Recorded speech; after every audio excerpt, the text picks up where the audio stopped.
Hello, today I'm going to talk about one of the most classic sci-fi games out there, at least as far as space exploration. It's Stellar Conquest from Avalon Hill. The version I have is from their 1984, Avalon Hill version. It initially came out in 1975 with metagaming, I believe. The look of it is definitely kind of 1980s kind of look, and some people may not like that, but for its time it's really good, and I think actually some people might view it as kind of retro now, which is also a good thing. The art conveys the theme. It's well done, and Avalon always does a good job with their art and boxes and components. It's a bookcase game, so it fits well on the shelf. Here you see various fighters going against like a Envirodome habitation facility, looks like. On the back gives you a bit of theme. Shows you a little sample of what counters are like. Complexity is medium, solitaire suitability is medium. Covers a small part of the Milky Way. 2 to 4 players, average 4 to 6 hours. You're a great captain chosen by your people to lead the search for and conquest of new planets. All weapons and industry have been placed in your hands. The safety of millions of colonists has been made your responsibility. Your decisions will determine whether you and your civilization survive and flourish, or languish behind in the shadow of the others. Stellar Conquest presents heavens to explore and develop. In the beginning, the galaxy is completely unknown to you and your rivals. Each of you command a space fleet consisting primarily of colony transports protected by a small number of warships. In advance are the scout ships to lead the way. They must quickly search and locate planets suitable for habitation. It is important to settle your people as soon as possible, since they will form the basis of your industrial power. Once established, you can begin producing weapons and researching new technologies to support further exploration and migration. Inevitably, you will collide with other civilizations intent upon their own expansion, and then you must be prepared to fight in Stellar Conquest. Strength begets strength, and only by a careful policy of production and expansion can you hope to gain enough planets to ensure the survival of your civilization. So it doesn't tell you like what the civilizations are, like what the alien races are, but they kind of leave it up to the players to kind of add that flavor to it. As far as components, rulebook, it's about 10 pages. Looks like a pretty concise description with some examples. Kind of player aid cards. These are task force cards. There's 4 of them. Actually, for the time, I think they're really well done. They look almost modern. So there's 4 of them. They're one-sided. Task force are basically fleets, and you define what your fleet is, and you can move your fleets on the board. That's what that is. Also shows you the different research categories, the levels and descriptions of ship speed research, weapons research, technological research, price schedule for buying components, attack table. So some useful aids and 4 of those. There's some record keeping involved. Each player, it comes with a pad of player record sheets, and they're 2-sided. One is obviously the map for plotting out strategies, etc. The other side is a record sheet, keep track of colonies, turn tracker, and then development of the 3 different technologies, of which of course are ship speed, weapons, and technological development. Comes with some well done dice, kind of nice size, kind of sharp edges, and these cards are.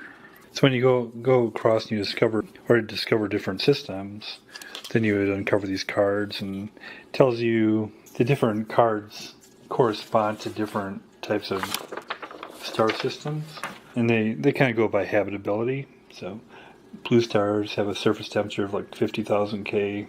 The green ones have a surface of 20,000 K. Yellow, like Sol or Sun, surface temperature of 6,000 Kelvin. Orange, 5,000 Kelvin. Red, 3,500 Kelvin. So the ones more like Sol will be more habitable. And it tells you what orbit it is around the planets are around the sun, the habitability, including the maximum population, And then if it has discussions of resources, for instance, this one's mineral rich. Each of these have the similar kind of information. So counters, good mix of counters. It's 520 counters actually, and they're standard 1/2 inch by 1/2 inch. Didn't come with a tray, but there's enough room in the box that you can put a tray in, as I often do. I use a GMT tray that I had to trim the edges off, but there's many different trays you could use, and it's nice, like I said, that there's room in the box for a counter tray. And it's useful because you got a lot of counters there. As you see, there are 4 different colors for 4 different players. Here's all the unique counters, and they're identical between the 4 different colors.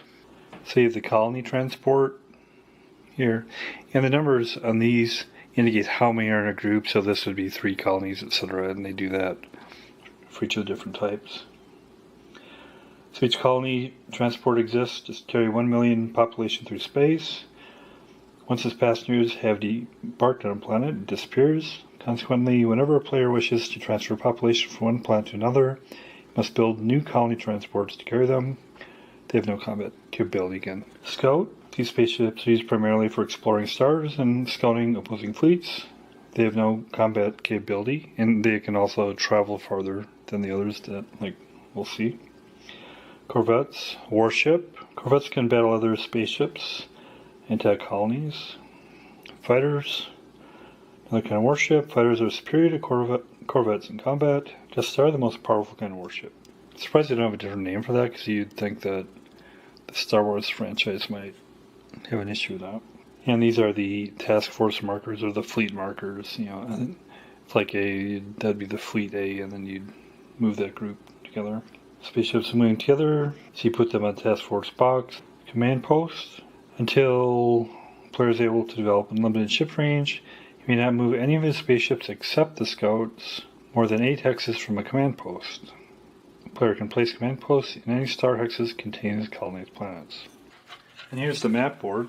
It's a solid map board. It's one piece with these different folds. It has 6 different sections. The colors probably won't appeal to everyone. They're definitely like 80s. And these are the star cards that go here. Got an attack table, the attacker, target, shown here. Price schedules for ships and items. Of course, it's got numbered hexes superimposed over this. It's a portion of the Milky Way galaxy.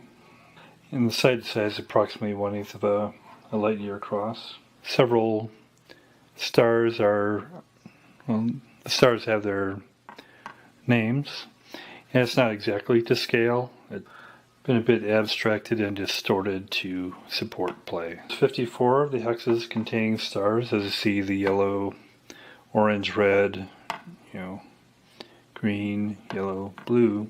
Star hexes are important since they signal the possible presence of planets needed for colonization. The game has been designed so that there are higher instances of certain kinds of planets orbiting certain classes of stars than others. For example, a player has the best chance of discovering habitable Terran planets around yellow stars, but has the best chance of finding mineral-rich planets around blue stars. Gas and dust clouds, shown by these patterns. Every hex that contains part of a gas and dust cloud is considered gas dust cloud and will slow ship movement to the rate of 1 hex per turn. Entry hexes on the corners here, numbered 1 to 4. Of course, they mark the first hexes to be entered by players' starting fleets when first moving onto the board. How to win. Upon completion of turn 44, the game ends and a winner is determined. Each player awards himself 3 points for every Terran planet he controls, and 1 point for every sub-Terran planet he controls. The player with the most points wins. A player is considered in control of a planet if he can comply with any of the following. He has his colony on the planet. He has conquered another's colony on the planet and has a warship in its star hex. The planet is unoccupied, but he has a starship in the star hex. The planet is unoccupied, but he has another colonized planet in the same star hex, and there are no enemy spaceships there. Minimal Terran and barren planets have no value toward victory. Sequence of play. Turn sequence of activities. 1. Move any or all spaceships in your force. 2. Explore new stars. Resolve any exploration risk. Discover planets, enemy colonies, and enemy spaceships in the solar systems. Have successfully explored stars. Resolve combat with all enemy spaceships coexisting in the same star hexes with your spaceships. Resolve any attacks you wish to make against enemy colonies. Debark any colonists you wish on 2 new planets. 6. Record passage of 1 turn in your record sheet. Then the 4th turn, all players will participate in a special production turn. Credits: designer Howard Thompson and the rest of the group. So here's setup. First of all, putting the star cards on the appropriate spot on the board. Of the floor players, put them each at a different entry. I have yellow going to 2, red to 3, green to 4, and blue to 1. Then everybody gets a task card and record sheet. So everybody starts with starting fleet of 4 scouts, 4 corvettes, and 35 colony transports. And then each player receives a bonus 25 industrial points. You can use initial investment in research and purchasing spaceships to add to the starting fleet. You may buy or invest following items only: scout and corvette spaceships and level 1 items available from any of the 3 research charts. What I did is, yellow is going to, the research costs are on these tables here. Yellow chose to spend 15 research points on ship speed development, so he can go 3 hexes. And then he has 10 remaining. And on the 10 remaining, when you buy 2 scouts, it's 5, so he bought 4 scouts. And then he put several, this is the entry point where he's going in. So he's got 4 scouts that are going to go individually. That'd be, all of them have scouts going individually because it seems like a good idea since they can go further from the command base. And then the rest are 4 task forces. And then in his fleet he has the 35 colony ships and 4 corvettes distributed among, he's got 4 different task forces or fleets. And his other scouts, he has 1 going each with 3 of those. And then red chose to get the technology of controlled environment technology, cost 25, so we got that. And then he sticks with the initial fleet of 4 scouts, 4 corvette, and 35 colonies. He also distributed that among 4 task forces or fleets, each with a colony, each with a corvette protecting it, 1 with a scout. And then he also has a few, he's got the fleets obviously going to enter, and then he has a few scouts also going separate. Green chose to go with the weapons development of missile base, which costs 25, so we got that. And then he goes with his initial fleet of 4 scouts, 4 corvettes, and 35 colonies. And again, he also distributed that among 4 fleets. And he has some individual scouts coming in as well. And then finally, blue decided he's working towards the technology of fighter, but he needs 35 for that, so he paid 25 towards that, so he doesn't quite get that yet, but he's put investment in it. And then his remaining 4 scouts, 4 corvettes, and 35 colonies are distributed also among 4 task forces, scout with 1, and then 3 scouts going individually in. So that's set up. Do the first turn. Yellow is the only one that can move 3. All the rest move 2 because they invested in ship speed development. Kind of moving his fleets around. He's got a fleet, and they have to, going to the entry point counts as a spot. 3, 3, or 1 going here. So 3. All the rest can move 2. So they'll move in, let's move in as such.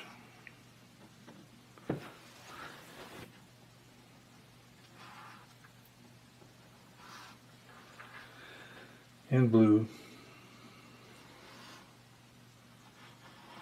And then we'll get into some more play. I'm turn 7 here and go through, and here's blue's turn. So far they've discovered They've explored 5 different systems. So the map is to show, where these different systems are in the corresponding card. They got a orange, which is pure Terran with 6 million possible population, and a sub-Terran with 20 million. And then red star at 69, right here.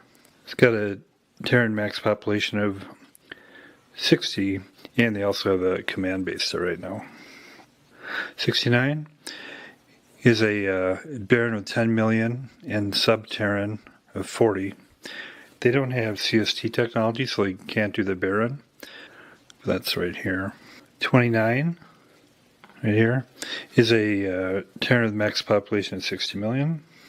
76, unfortunately, had no usable planets. And then 25, which they recently discovered, which also has a command post on it, has a Terran maximum population of 80 million. So total population, currently they have, on 29, they have 12. On planet, there's only one orbit planet. 69, they have 7 on the sub-Terran planet. 45, they have 3 on orbit 2, the Terran, and 2 on orbit 3 with 20 million max.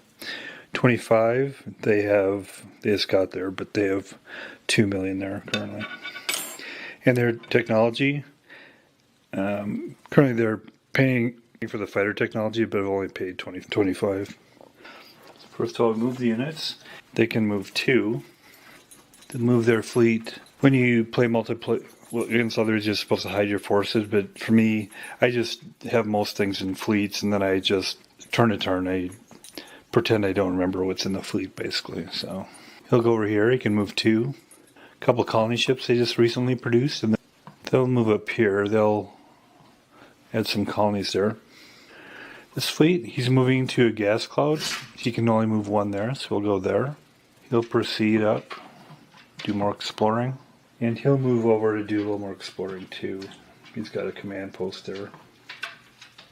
They can move within 8 of the command posts. So, exploring then. First we'll check out here. B's a yellow star. Draws a card. It's got a sub-Terran of 6 million max and a Baron of 10 million max, mineral rich. So we'll mark that down in his map. So 41. Perry's got a blue, so we'll check that out.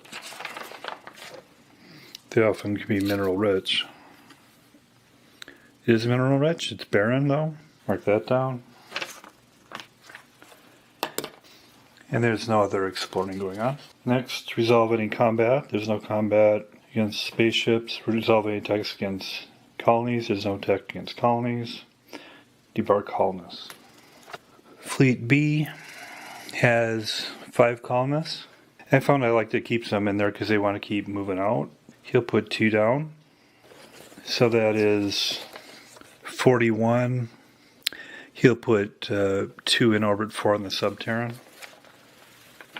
Here, it's got 2 colonies there, and that's on planet 69. So he'll put 2 in orbit 4 on the sub-Terran. He already had 7 there, so I'll add 2 to that and take those colonies off. And then A on the blue planet, it's only barren, so we can't debark any because he doesn't have the technology of CST. So that's blue's turn. Yellow's turn. Yellow has explored many worlds, as you can see here. So yellow has a technology of going 3 hexes for movement, so they've been able to expand out more. They've explored many worlds and they've dropped out their colonies, so their ones on the edge don't have any colony ships because they've already dropped their colonies, but they have been producing more in the last production turn. So what they have is, this has Baron 10 million, minimal Terran 40, has Terran with 80 million, sub-Terran with 40 million, Baron 20 million, mineral rich, Terran with 80 million, sub-Terran with 40, Terran with 40 million, minimal Terran with 10, minimal Terran 10, minimal Terran 40 million, mineral rich, Baron of 20 million, Baron of 10 million, minimal Terran of 10 million. No usable planets. Terran with 80 million. And minimal Terran with 20 million. So they got a lot of planets. As far as their resources, they have several across. They had some population growth the last production turn. They have 11 population, 78, 11, and 77, 6 on Terran with 8 million, 28, 5 on 72, 6 on 46, 1 in a minimal Terran, and 2 on minimal Terran mineral rich on 9, 20 on 24. They have 4 on Terran, 3 on sub-Terran. 23, it's barren. They don't have the technology for that yet.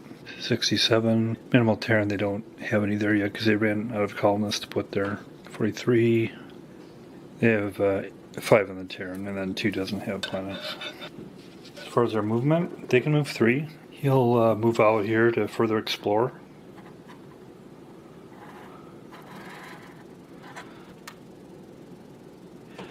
He'll keep that colony there, but he's gonna move out to explore more. When you leave, you can only move 1 in a dust cloud, but you can move your max when you go out. Actually, on this one, he'll explore the scout, but he'll keep his fleet B there, has a Corvette, and it looks like he's going to be needing that maybe over here, so he's going to move that over here. Here. And then he'll move this scout away.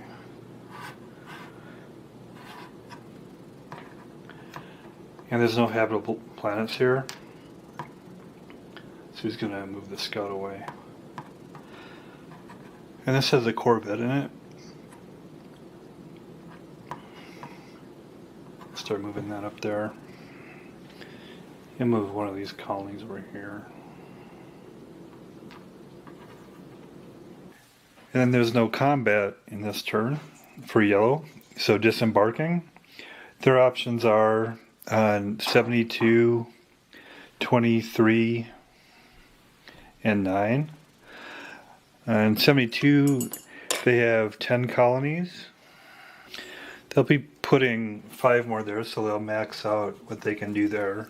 And then they'll still have 5 left. 23, they have 6 colonies. It's got 20 max.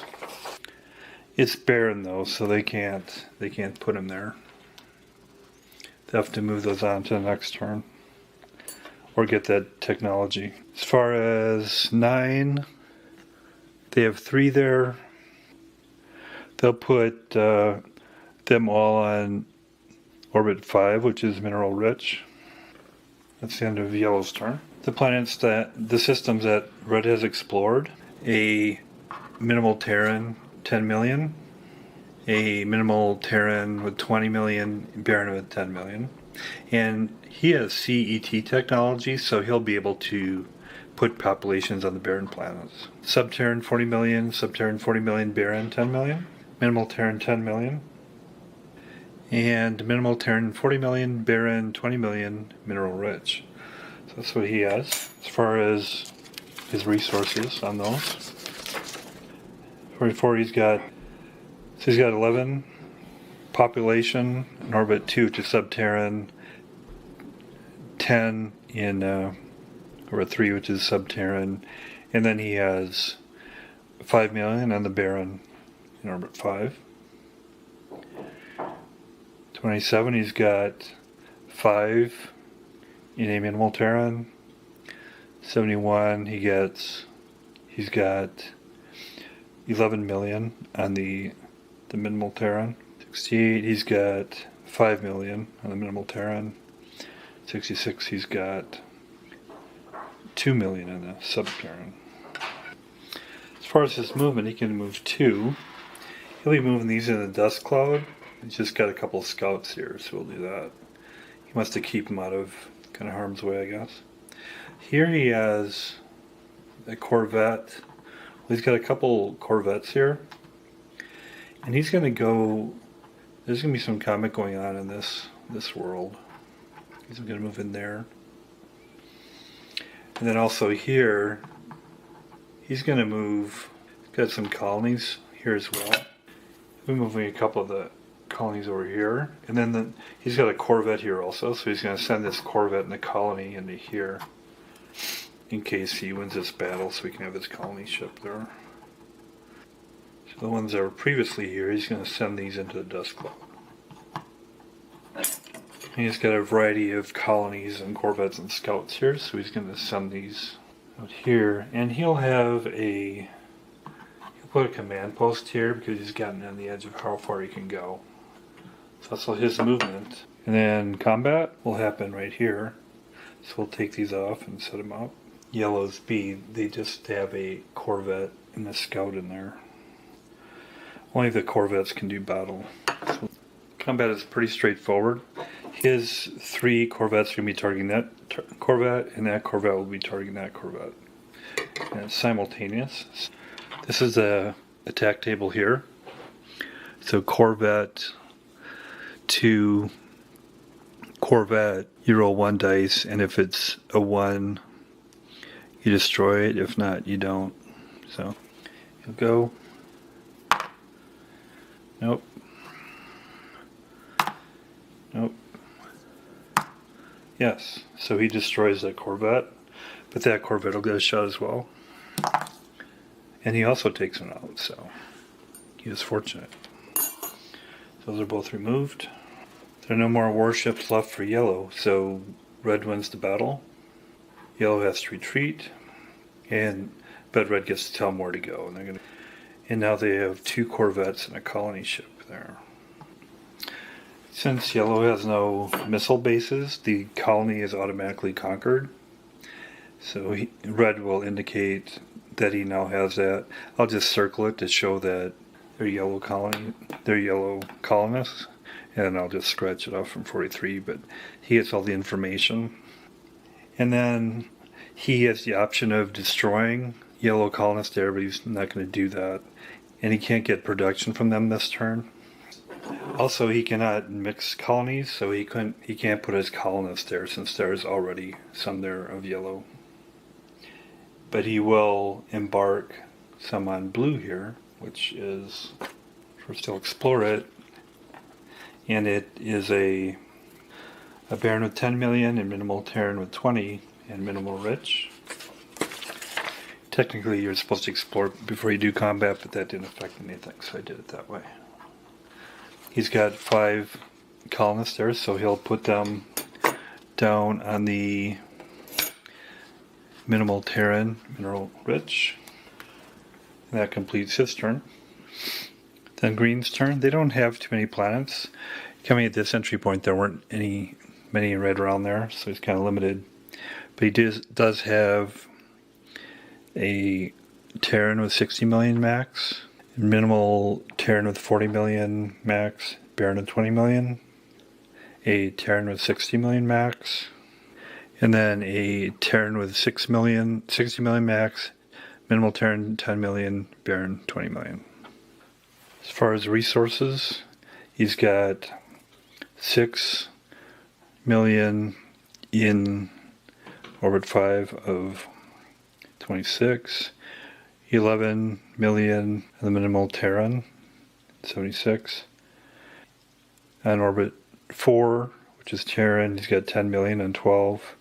And 42, which is Terran, he's got 7 million. And then his technology is missile base. As far as his movement, he's gonna keep his fleet there that's got a corvette, but he'll do some exploring. He'll go over here to do exploring. He'll move into a dust cloud here to check that out. Move over here to check this out. Move out and explore here. Snow combat. First of all, he'll explore. Check out this planet.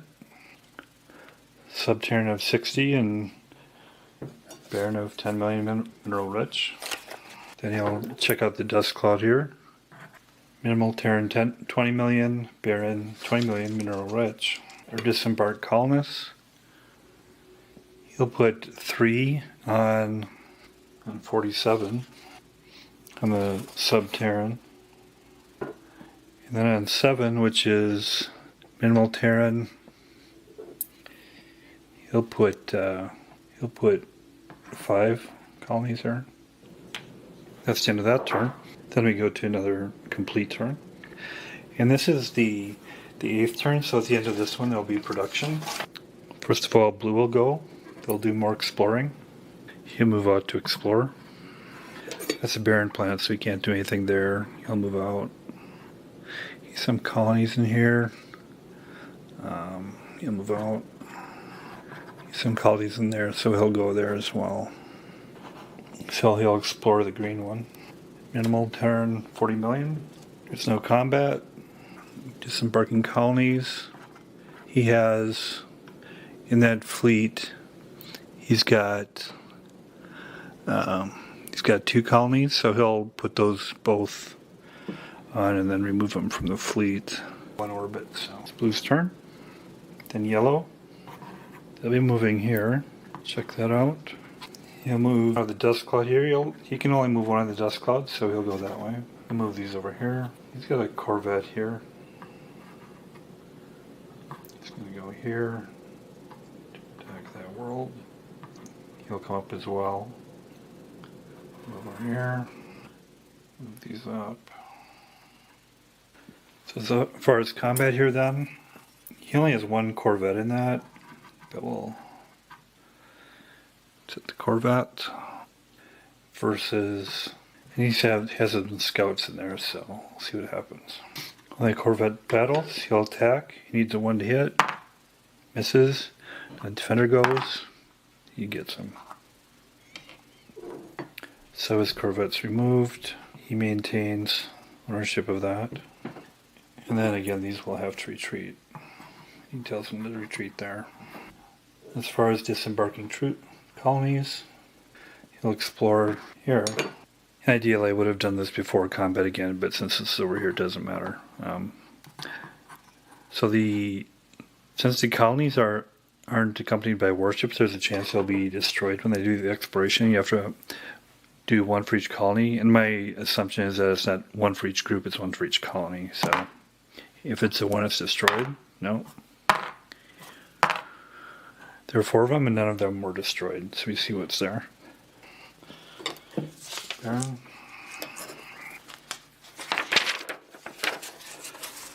Disembarking colonies, he'll put 3 there. And that's the only place he's putting colonies. Red then, we'll move up here. And then he'll discover that it's not habitable based on what yellow has shown. He'll move his colony off of here, and then he'll move his ships over here to populate this. And he'll check out what this is. So, exploration. He'll disembark colonists here. 3. So he has, since he has a CET technology, he's able to put them on the barren world there. So he'll put 3 there. You'll see what this world is. Terran of 80 million and barren of 10. He's got 1 colony there, so he'll put that on the Terran. Then green's turn. Then move up here to check this out. Move over here to check this out. Then he'll move up here as well. He doesn't have any colonies in here. He'll stay there to kind of defend that. Then he'll back these guys off. And then exploration. To explore this world, which is a red, it's a sub-Terran of 40 million, and they'll record that here. Another exploration, no combat. They'll disembark colonies. They don't have any colonies in D, so they won't go there. So the only place to disembark is here. And they have a total of 8 colonies. They'll have 3 go to the sub-Terran. Remove those from the fleet here. That completes that turn, and that is a one of the every fourth turns, turn 8. So now it goes into the production turn. Look at population growth. First of all, for yellow, 1 million population is gained for every 5 million on a Terran, 1 for every 10 million on a sub-Terran, and none for a minimal Terran or Baron. On their worlds, they have 78 is orbit 3 is minimal Terran, so they don't get any growth there. 77 sub-Terran, so they get one more there because they have 10. 72 Baron and minimal Terran, so no growth there. 46 Terran and minimal Terran, so you get one for every 5 there. 9 is minimal Terran, both of them, so none there. 24 is Terran and sub-Terran. One more there. Need 1 in 10 for the sub-Terran though. 43 is owned by Red now. I'm assuming there's still population growth there. Terran. 49 Baron and sub-Terran. Need 10 there, so it doesn't. That's what they have. And then industrial output for each 1 million population, including population growth. Each factory, you get 1 IP. If they're mineral rich, you double them. This one's mineral rich. So that's the only mineral rich they have.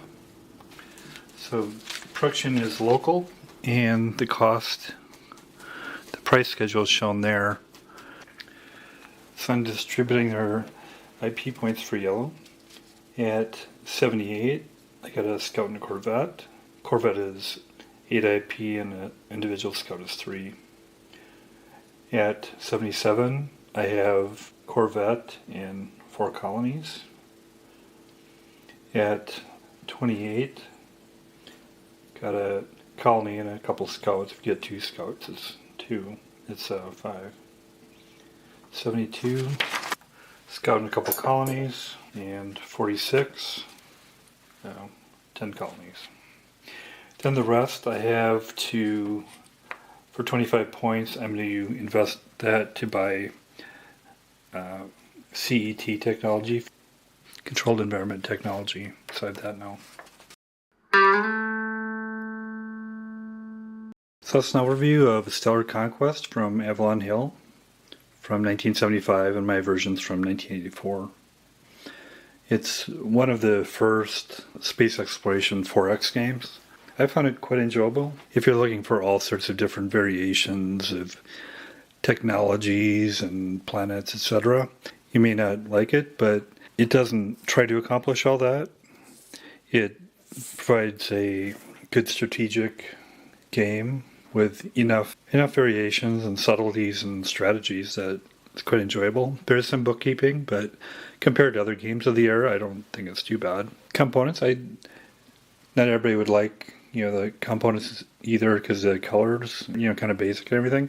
But if you view it as product of its time and these days you can kind of view it as a retro game, I guess. I thought it was good. It's got a lot going for it, a lot of replayability. I thought it played fairly straightforward. The battle's fairly quick and deadly. So a lot of it is exploring and kind of figuring out where you're going to play your resources. But it's got enough of the individual factors to make it worthwhile, I think.